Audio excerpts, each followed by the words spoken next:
Hello everyone, again welcome back. आज हम physics का एक और चैप्टर ख़त्म करने वाले हैं जो कि आपका है एटम। ठीक है, तो आज हम एटम ख़त्म करने वाले हैं। इसके अलावा ऑलरेडी बहुत सारे चैप्टर हमने कंप्लीट कर लिया, कुछ चैप्टर और बचे हैं फिजिक्स का। अभी हम मॉडर्न फिजिक्स कर रहे हैं, जिसमें हम क्या है मॉडर्न फिजिक्स का ये दूसरा चैप्टर कंप्लीट करने वाले हैं। ठीक है, मैंने ऑलरेडी बता रखा है, ये जितनी भी सारी पीपीटी हैं, जितना भी मैं क्वेश्चन पेपर आपका प्रीवियस ईयर का सॉल्व कराता हूँ, वो सारी की सारी पीपीटी आपको मिल जाएंगी टेलीग्राम चैनल के डिस्कशन ग्रुप पे। ठीक है, आप वहाँ से जाके डाउनलोड कर सकते हो और बार बार प्रैक्टिस कर सकते हो। अभी क्या हुआ है कि नीट का एग्ज़ाम अब ख़त्म हो गया है। ठीक है, बट इस बार क्या था, अगर नीट फिजिक्स की बात करें तो बहुत ही ज़्यादा टफ पेपर आया था। इसका रीज़न था कि पेपर का बार बार लीक होना। ठीक है, बार बार लीक होने की वजह से मतलब पेपर टफ आया है। अब मतलब ऐसा कर दिया एनटीए ने, मतलब अगर लीक भी हो जाए तो तुम सॉल्व करके दिखाओ 3 घंटे के अंदर। ठीक है, ये चीज़ उन्होंने ला दी है। बाकी उनका फिजिक्स, केमिस्ट्री और जो है बायोलॉजी, तीनों चीज़ें, बहुत सारे क्वेश्चन ऐसे थे जो कि आउट ऑफ एनसीईआरटी थे। बट क्या है, जो हमारा ये सीनेट का एग्ज़ाम है वो एनटीए नहीं करवाता है, ये करवाती है अटल बिहारी वाजपेयी मेडिकल यूनिवर्सिटी लखनऊ। ठीक है, इसका पेपर उतना टफ अब तक तो उतना टफ नहीं आया, बट इस बार से भी कुछ कह नहीं सकते हैं। जिस हिसाब से हम क्या कर रहे हैं, नीट का पेपर देखा हम लोगों ने। ठीक है, फिर भी कंटिन्यूसली आप प्रैक्टिस करते रहो, अच्छा करोगे। बट इतना बता दो, अगर गवर्नमेंट सीट चाहिए आपको तो अभी भी थोड़ा, जितना भी टाइम बचा हुआ है, जितना ज़्यादा क्वेश्चन प्रैक्टिस कर सकते हो अब कर लो। अब थ्योरी पढ़ने का टाइम नहीं है। ठीक है, बट अगर अभी भी नहीं पढ़ा तो ट्राई कर सकते हो तुम एक बार थ्योरी एक बार पढ़ लो अच्छे से। ठीक है, तो चलिए स्टार्ट कर लेते हैं। और हाँ, स्टार्ट करने से पहले एक और रिक्वेस्ट, अगर अभी तक चैनल को सब्सक्राइब नहीं किया तो कर लो, क्योंकि तुम्हारे एग्ज़ाम के पहले और एग्ज़ाम के बाद तुम्हारी नर्सिंग कंप्लीट होने तक हम तुम्हारे साथ रहने वाले हैं। ठीक है, तो चलिए स्टार्ट करते हैं। सबसे नंबर 1 क्वेश्चन हमारा है,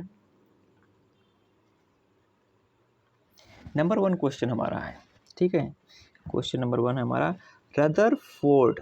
ठीक है, alpha particle scattering experiment lead to the discovery of. आप लोगों ने रदरफोर्ड का अल्फा पार्टिकल स्कैटरिंग का जो मॉडल है वो बहुत अच्छे से पढ़ रखा होगा। ठीक है, उन्होंने क्या किया था कि एक गोल्ड की फॉइल ली थी जिसमें बहुत सारे जो है अल्फा पार्टिकल की बमबारी की थी, जिसमें कुछ पार्टिकल कुछ थे कि जो सीधे निकल गए थे, कुछ अपने पाथ से मतलब डेविएट हो गए थे। तो उन्होंने पता लगाया कि इसके बीच में कुछ ना कुछ है। इस वजह से जो डेविएट हो रहे हैं उसको इन्होंने क्या नाम दे दिया, न्यूक्लियस नाम दिया। ठीक है, इसमें ऑप्शंस आपके क्या है, इलेक्ट्रॉन है, आपका न्यूक्लियस है, न्यूट्रॉन है, प्रोटॉन है। तो आपका आंसर नंबर जो है वो सेकंड करेक्ट होगा। ठीक है, मैंने एक्सप्लेनेशन साथ में दे रखा है। इसमें क्या है, the experiment reveal that the most of an atom mass and positive charge are concentrated in the tiny nucleus. ठीक है, नेक्स्ट क्वेश्चन पे चलते हैं। नेक्स्ट क्वेश्चन क्या है आपका, ठीक है,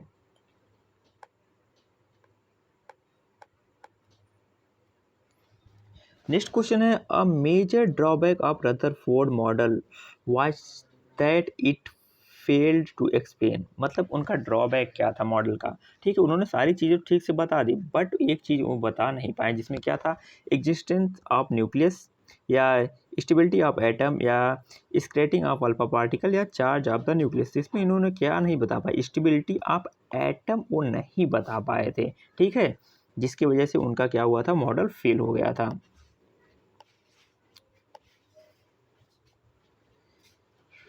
एक्सप्लेनेशन भी मैंने साथ में दे रखा है, इसमें आप देख लेना। According to classical physics, electron should lose the energy and the spiral into the nucleus. ठीक है, नेक्स्ट क्वेश्चन की अगर हम बात करें तो नेक्स्ट क्वेश्चन क्या था, बोहर मॉडल। इसमें क्या था, Bohr model of atom is based on, मतलब बोहर मॉडल का जो एटम उस किस चीज़ पे बेस्ड था wave nature of the electron, quantization of the angular momentum, या अनसर्टेनिटी प्रिंसिपल, या इलेक्ट्रोमैग्नेटिक थ्योरी। तो आप यहाँ पे देख सकते हैं, ऑलरेडी ऑप्शन आपको दिखाई दे गया होगा। Quantisation of the angular momentum जो क्या था, M V R is equal to N H upon 2 pi, here is N is integer है। ठीक है, यहाँ पे एन नंबर जो भी आगे ऑर्बिटल्स आएंगे वो हम डालते जाएंगे इसमें। नेक्स्ट क्वेश्चन की अगर हम बात करें, the radius of the nth orbital in Bohr model is proportional to, किसके प्रोपोर्शनल हो, ओ एन स्क्वायर के प्रोपोर्शनल है। ठीक है, सीधा सीधा इसका आंसर याद रखना, ये जब भी आता है इसी तरीके से आता है। मतलब आप ये याद रखो, थोड़ी सी मॉडर्न फिजिक्स ऐसी थोड़ी समझने वाली है और थोड़ी सी रटने वाली है। ठीक है, इसमें बहुत कुछ ऐसी चीज़ें अभी आगे बहुत सारे ऐसे क्वेश्चन आएंगे जिसमें क्या कि आपको डायरेक्ट कुछ चीज़ें रट के रखनी पड़ेगी, फार्मूला बेस, आप वहाँ पे कैलकुलेट करते नहीं बैठ सकते हो। ठीक है, इस वजह से मैं बोल रहा हूँ। आप यहाँ देख सकते हो R N is directly proportional N square for hydrogen, R N is equal to 0.529 into N square angstrom. ठीक है, यहाँ पे क्या है, एन नंबर ऑफ ऑर्बिटल को डिनोट कर रहा है। ठीक है, और ये जो चीज़ें आप 0.529 ये आप क्या करोगे, याद करके रखोगे। ठीक है, नेक्स्ट क्वेश्चन क्या है, the energy of an electron in the nth orbital of hydrogen in given by. ठीक है, यहाँ पे क्या पूछ रहा है, the energy of an electron in nth orbital of hydrogen is given by, ये किसके बराबर होगा, E N is directly proportional N square हो जाएगा। ठीक है, ये चीज़ भी आपको रट के रखनी पड़ेगी, डायरेक्ट फार्मूला बेस्ड क्वेश्चन आता है इसमें। ये इलेक्ट्रॉन की एनर्जी जो है क्या हो जाती है, -13.6 एन स्क्वायर इलेक्ट्रॉन वोल्ट। ठीक है, अभी इस टाइप के बहुत सारे क्वेश्चन आगे मिलेंगे, अभी मैंने ले रखा है, अब इसको कैलकुलेट करके बताऊंगा, उसको सॉल्व करके कैसे करना है आपको। The transition of an electron form N is equal to आपका 4 है और n is equal to 2 result in the, मतलब क्या हो रहा है, ट्रांजिशन ऑफ इलेक्ट्रॉन फ्रॉम क्या है nth ऑर्बिटल टू n4 से n2 पे आ रहा है। ठीक, उसमें हो क्या रहा है, आपका n4 क्या सबसे नंबर 1 पे आता है, लाइमर आता है, बामर आता है, पास्चन आता है और ब्रैकेट आता है और प्रोफुंड आता है। ठीक है, तो आपका जो है ये n4 आपका ब्रैकेट है। ठीक है, और ये आपका बामर सीरीज में है। ठीक है, n2 नंबर, इसमें क्या 4 to 2 आ रहा है, तो इसमें क्या हो रहा है, इमिशन ऑफ फोटोन हो रहा है। ठीक है, यानी कोई एनर्जी को लूज कर रहा है। ठीक है,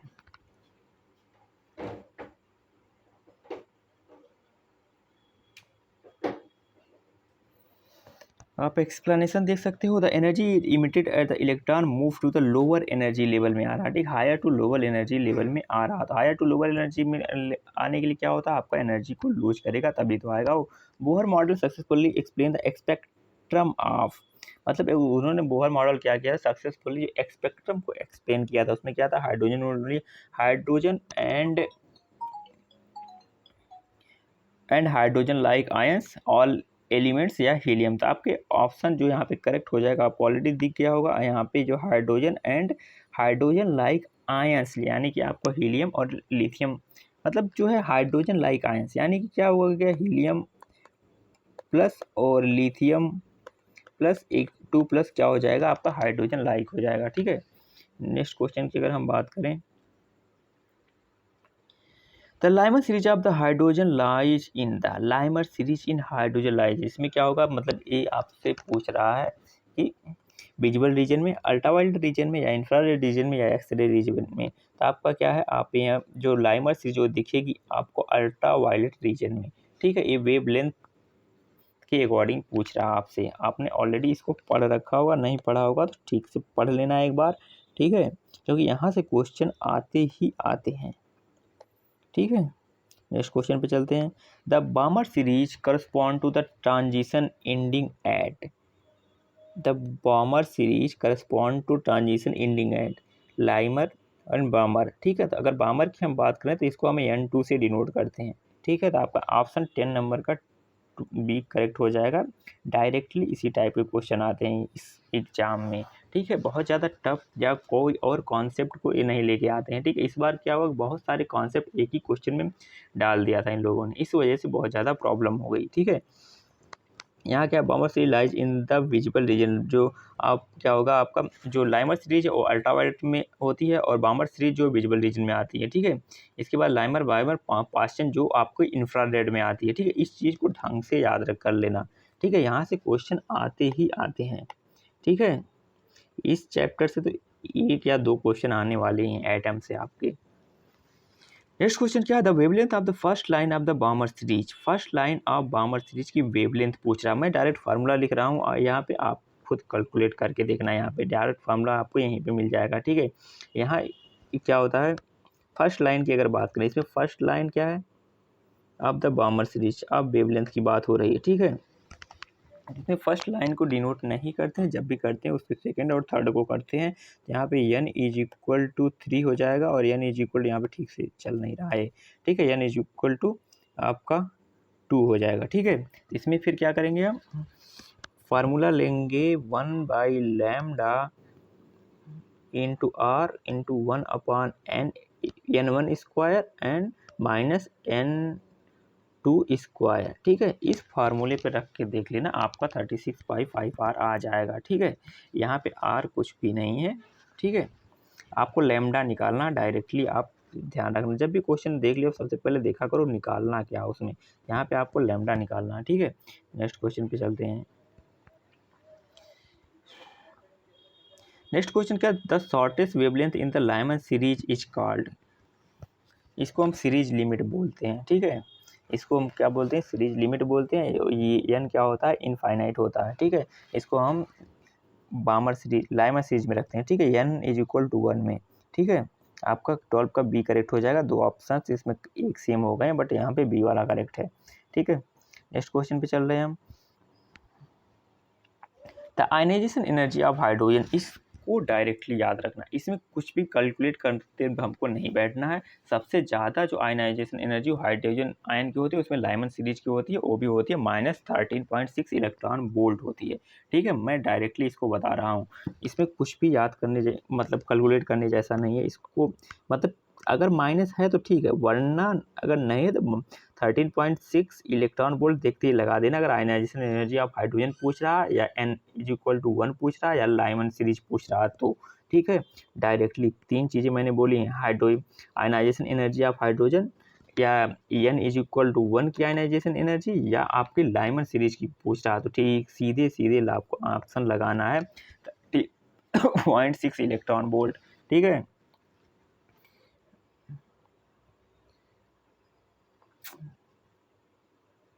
नेक्स्ट क्वेश्चन पे चल रहे हैं।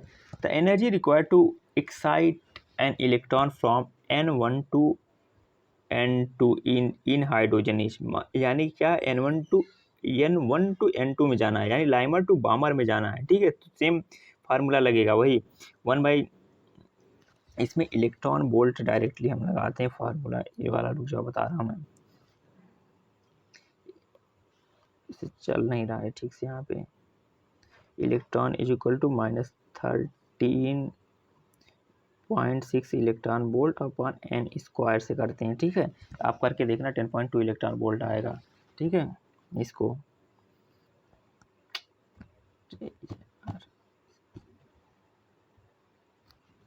इसमें क्या होगा, आपका 14 का बी वाला करेक्ट हो जाएगा। डेल्टा ई इज इक्वल, आपको ये वाला फार्मूला लगाना है, ठीक है। Delta E is equal 13.6 1 upon n square minus 1 upon n2 square, ठीक है। तो वहाँ पे n1 और n2 को रख देना, इसके बाद आपका ये यहाँ पे सोल्यूशन मिल जाएगा, ठीक है। इसको खुद से सॉल्व करके देखना, मैं सॉल्व नहीं करा रहा इसको। फिर भी अगर सोल्यूशन चाहिए होगा तो एक बार मुझे कमेंट करना या मैसेज करना वहाँ पे टेलीग्राम डिस्क्रिप्शन ग्रुप में, वहाँ पे मैं आपको क्या करूँगा, सॉल्व इसका सोल्यूशन प्रोवाइड करा दूंगा, ठीक है। यहाँ फिर से देखो क्या आ गया 15 number, the kinetic energy of electron in the first Barmer orbital. मैंने ऑलरेडी बता दिया फर्स्ट बार्मर ऑर्बिटल, ठीक है। यानी कि आपका n1 या लाइमन सीरीज या हाइड्रोजन आयन आयनाइजेशन की एनर्जी पूछा, सीधे सीधे ऑप्शन 13.6 इलेक्ट्रॉन वोल्ट लगाना है, ठीक है। यहाँ पे घुमा फिरा के सेम क्वेश्चन पूछ रहा है, ये देख लो काइनेटिक एनर्जी, यहाँ पे 13.6 सीधे सीधे, ठीक है। नेक्स्ट क्वेश्चन पे चल रहे हैं हम। The angular momentum of electron in nth orbital, angular momentum एक बार आगे पहले भी आया था, mv r is equal to N H upon 2 pi. n क्या है, यहाँ पे ऑर्बिट है, ठीक है। अगर हमसे लाइमन का पूछता है एंगुलर मोमेंटम तो क्या रखेंगे, n1 रख देंगे यहाँ पे, तब क्या हो जाएगा, h अपॉन 2 पाई हो जाएगा। अगर लाइमन या बामर का रखते हैं तो यहाँ 2h अपॉन 2 पाई हो जाएगा, ठीक है। पास्टन का रखते हैं तो 3h अपॉन 2 पाई हो जाएगा, ठीक है। यहाँ पर आपका आंसर क्या करेक्ट हो जाएगा, यहाँ पे nth ऑर्बिटल के लिए पूछ रहा था, nh अपॉन 2 पाई होगा यहाँ पे, ठीक है। यानी कि 16 नंबर का बी वाला आंसर करेक्ट होगा। नेक्स्ट क्वेश्चन चल रहा है, the principal quantum number n determine the, principal quantum number की बात हो रही, शेप ऑफ ऑर्बिट या एनर्जी ऑफ इलेक्ट्रॉन या ओरिएंटेशन ऑफ द ऑर्बिट या स्पिन ऑफ द इलेक्ट्रॉन। तो यहाँ पे आंसर हो जाएगा 13 नंबर का एनर्जी ऑफ इलेक्ट्रॉन, ठीक है, प्रिंसिपल क्वांटम नंबर क्या किस पे डिपेंड करता है, एनर्जी ऑफ इलेक्ट्रॉन पे डिपेंड करता है, ठीक है। यहाँ पे आपको n defines the energy level and radius पे डिपेंड करता है, ठीक है। नेक्स्ट क्वेश्चन है आपका, when electron jump from the higher to lower energy level, उसमें क्या हायर टू लोअर, एक क्वेश्चन पहले भी आ चुका है, ठीक है, पहले भी अभी मिला था आपके N4 टू N2 में आ रहा है, तब भी क्या हो रहा था, फोटोन इमिट हो रहा था, यानी कि energy high level to low level आ रहे थे, एनर्जी रिलीज हो रही थी, ठीक है। यहाँ भी क्या है 18 नंबर का आपका ए बी वाला आंसर करेक्ट हो जाएगा। फोटोन इज इमिटेड, एब्जॉर्ब नहीं होगा, इमिट करेगा, एनर्जी को रिलीज करेगा, ठीक है। नेक्स्ट क्वेश्चन पे चल रहा है, the radius of the first Balmer orbiter of hydrogen approximately. अगर radius of first orbit of hydrogen की बात करें तो ये भी आपका निकलेगा En is equal to -13.6 upon n square से, ठीक है। तो उसमें इलेक्ट्रॉन वोल्ट में आएगा, बाद में हम उसको केस में कन्वर्ट कर लेंगे, एक एंगस्ट्रॉम में कन्वर्ट कर लेंगे, तो क्या हो जाएगा आपका 0.529 एंगस्ट्रॉम आ जाएगा, ठीक है। आपका 19 नंबर का बी। मैं सॉल्व करके नहीं दिखा रहा हूँ क्योंकि यहाँ पे मेरी पेन जो है टैब पे काम नहीं कर रही है, ठीक है, फिर भी ट्राई करते हैं। अब यहाँ पे फिर से आपका आ गया, the ratio of the radii of the second and first Barmer orbital. Second and first, second मतलब क्या है बार्मर और फर्स्ट क्या है लाइमन सीरीज, सेम फार्मूला लगेगा 1/λ is equal to R 1/n1 square minus 1/n2 square, ठीक है। उसमें क्या रखना है आपको, यहाँ पे n2 स्क्वायर होगा माइनस n1 स्क्वायर होगा, तो n2 को क्या रखना है यहाँ पे बार्मर, यानी 4 हो जाएगा, ठीक है, और लाइमन 1 हो जाएगा, ठीक है। तो इससे आप निकालोगे तो आ जाएगा सीधे सीधे आंसर, ठीक है। 20 नंबर का बी वाला करेक्ट हो जाएगा।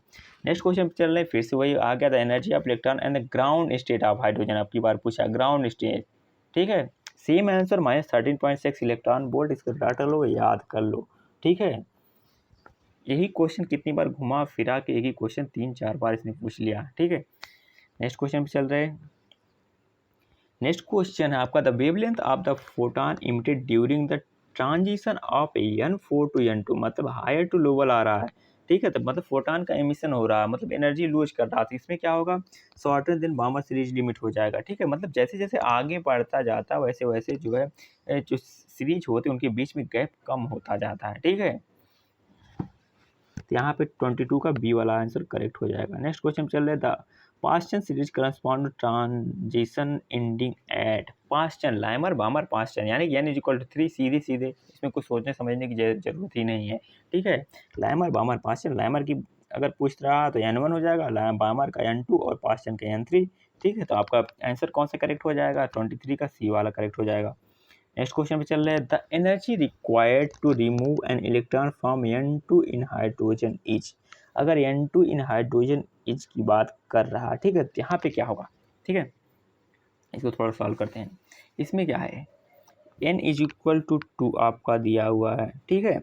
इसमें क्या है, द फार्मूला कौन सा लगाएंगे, वही वाला लगाएंगे, use the formula of the energy का फार्मूला लगाएंगे, तो En इज इक्वल टू हो जाएगा -13.6 अपॉन n स्क्वायर हो जाएगा, ठीक है।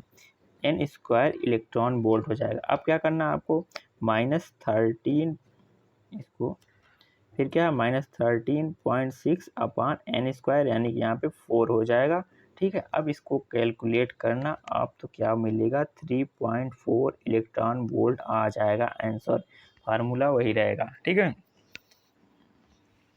मैंने बता दिया इसको, ठीक। 24 आपका करेक्ट हो गया बी वाला। नेक्स्ट क्वेश्चन पे चल रहे हैं हम, the angular momentum of an electron in the third orbit Lyman Balmer Paschen, यानी कि मैंने ऑलरेडी बता दिया था MVR, आप मैंने पहले ऑलरेडी बताया था, फार्मूला क्या था MVR is equal to NH upon 2 pi, ठीक है। तो क्या था एंगुलर मोमेंटम ऑफ थर्ड का, यानी पास्चन की बात कर रही थी, यहाँ पे क्या हो जाएगा n इज इक्वल टू 3 हो जाएगा, तो आपका आंसर क्या हो जाएगा 3H अपॉन 2 पाई हो जाएगा सीधे सीधे, ठीक है। इसमें कुछ सोचने समझने जैसी बात नहीं है। चलते हैं नेक्स्ट क्वेश्चन पे अब, ठीक है। The series limit of Balmer series lies in the Balmer series, Lyman Balmer, ठीक है, ये इंफ्रारेड में होती है। आपका कि क्या क्या था इसमें, पहले लाइमर जो था वो अल्ट्रावायलेट में था, बामर आपकी इंफ्रारेड में होती है, और पाशन किस में था, पाशन आप मुझे कमेंट करके बताना, ठीक है। मैंने ऑलरेडी बता चुका हूँ एक बार, यहाँ कमेंट करके तुम मुझे बताओगे पाशन किस में होती है, ठीक है। यहाँ पे 26 का बी,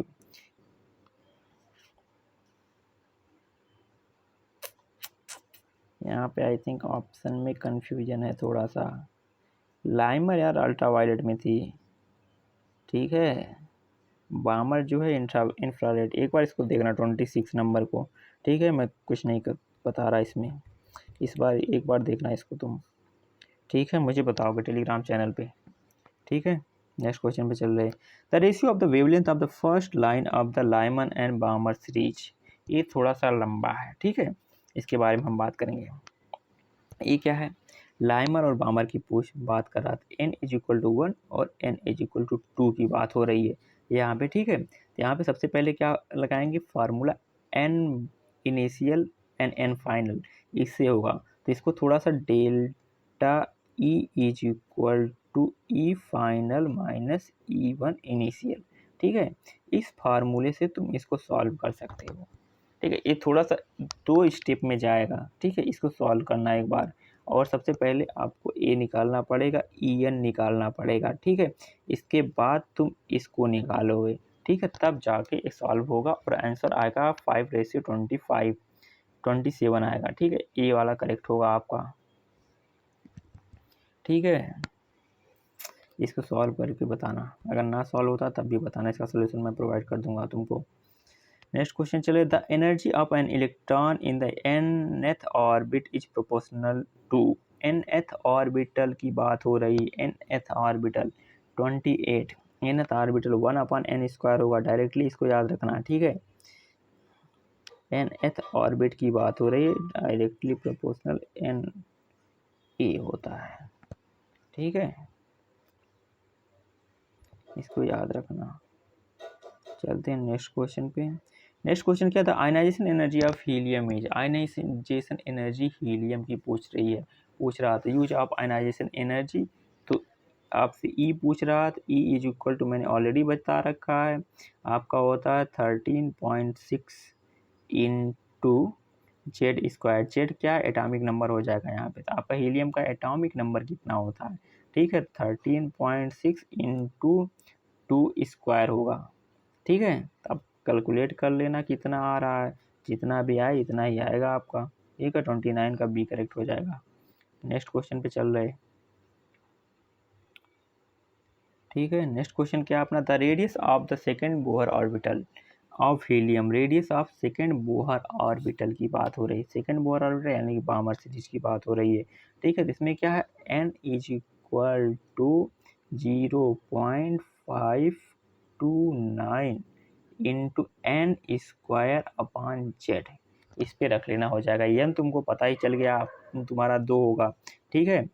n तुमको पता चल गया 2 होगा, 0.529, ठीक है, इंटू n तुमको पता चल गया 2 होगा तो 4 हो जाएगा, और z भी तुमको एटॉमिक नंबर है, ए भी 2 हो जाएगा। 2 कितना आ जाएगा, यहाँ पे 2 आ जाएगा। फिर इसको क्या करोगे, तुम इसको मल्टीप्लाई करोगे, जब मल्टीप्लाई करोगे तो आंसर क्या आएगा तुम्हारा 105.8 पिकोमीटर में आएगा। अब तुम मुझे एंगस्ट्रॉम में कन्वर्ट करके बताओगे, ठीक है, आंसर क्योंकि एंगस्ट्रॉम में दिया हुआ है, ठीक है। तुम मुझे एंगस्ट्रॉम में कन्वर्ट करके बताओगे कैसे कन्वर्ट करोगे। ये आज का हमारा लास्ट क्वेश्चन था, ठीक है। टोटल हमने 30 क्वेश्चन कंप्लीट कर लिए, एक बार 26 नंबर देखना दूँ, ठीक है। ना समझ में आया तो बाद में मैं उसका सोल्यूशन प्रोवाइड करूँगा क्या होता है, ठीक है। तो इसमें कोई भी चीज़ ना समझ में आए डायरेक्टली कमेंट करके पूछ सकते हो मुझसे। और यार लास्ट में एक बार फिर से रिक्वेस्ट है, अगर अभी तक चैनल को सब्सक्राइब नहीं किया तो कर लो, क्योंकि मैंने ऑलरेडी बता दिया, तुम्हारे एग्ज़ाम से पहले, तुम्हारे एग्ज़ाम के बाद, नर्सिंग कंप्लीट होने तक तुम्हारे साथ रहने वाले हम, ठीक है। तो मिलते हैं बहुत जल्द नेक्स्ट वीडियो में। Thank you.